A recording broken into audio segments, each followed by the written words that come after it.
Got a 2012 Dodge Journey. And, this guy's been complaining that while he's driving, he's hearing some scraping sounds in the rear.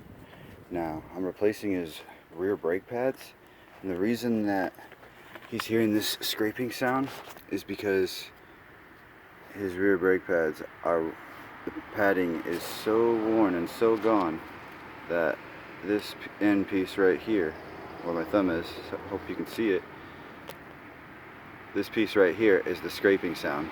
And once the brake pad becomes thin enough, you'll hear that sound. Now some models will do that, some vehicles, manufacturers, they do that as like a warning indication. Hey, it's time to replace your pads before you eat up your rotor. If you need to replace your brake pads on your Dodge Journey, you're going to start by taking a 19mm ratchet wrench, crowbar, socket, impact wrench, however you want to do it. I'm doing mine here at home, so I don't have all the fancy tools, but you know, just use this right here, basic 4-way jack. Break the lug nuts before you jack the vehicle up, otherwise you'll just be spinning the tires. And then support the vehicle firmly. Do not support your vehicle with a jack. Support it with a jack stand. The jack is meant to lift your vehicle up, not to support your vehicle for long periods of times. I don't care how many tire shops do that. I see places all around town, they'll jack cars up and just leave them jacked up on the jack like whatever. Anyway, next thing, once you get the tire off, you're going to want to take 13mm and come over to the brake caliper, and then you'll see right here, loosen it. It was on a little tight, so I had to pause the video to break it.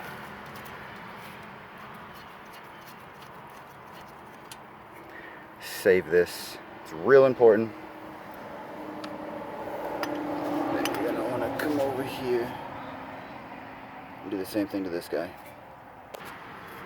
Yeah, look how powerful my hands are. I can just loosen it without even using a tool. Haha.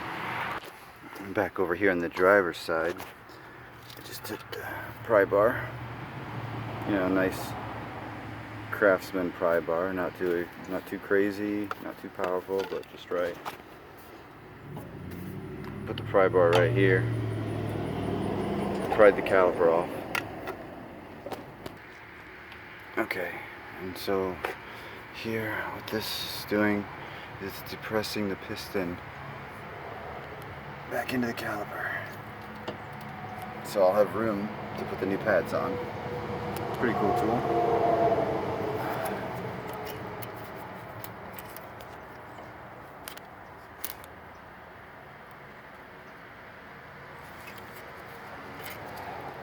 I'm gonna have to do this to both sides.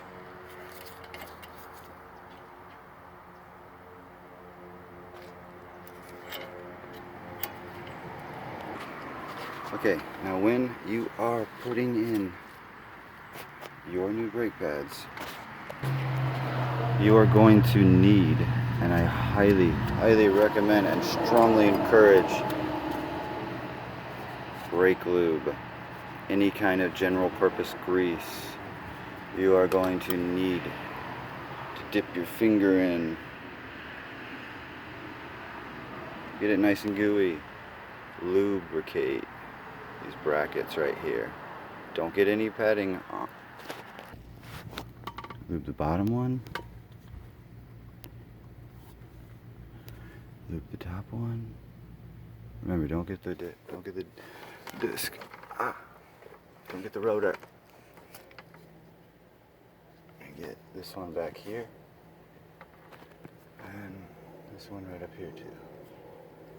Slightly dampen them with the grease. Or the brackets and the pads don't lock up. Seen a lot of vehicles come back right after brake jobs. What's the problem? Oh, let's take it apart and let's look. Oh, here's the problem. Someone forgot to lube your brakes. Alright. Take your pad, line it up, put it in.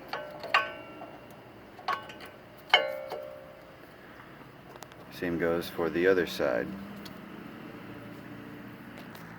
Alright, I see we got the new brake pads on. To the caliper.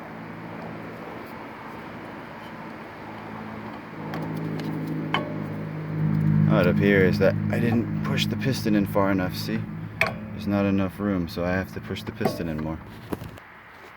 Alright, here we are back here.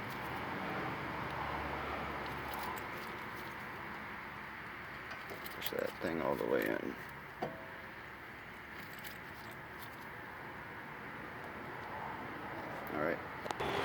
Alright.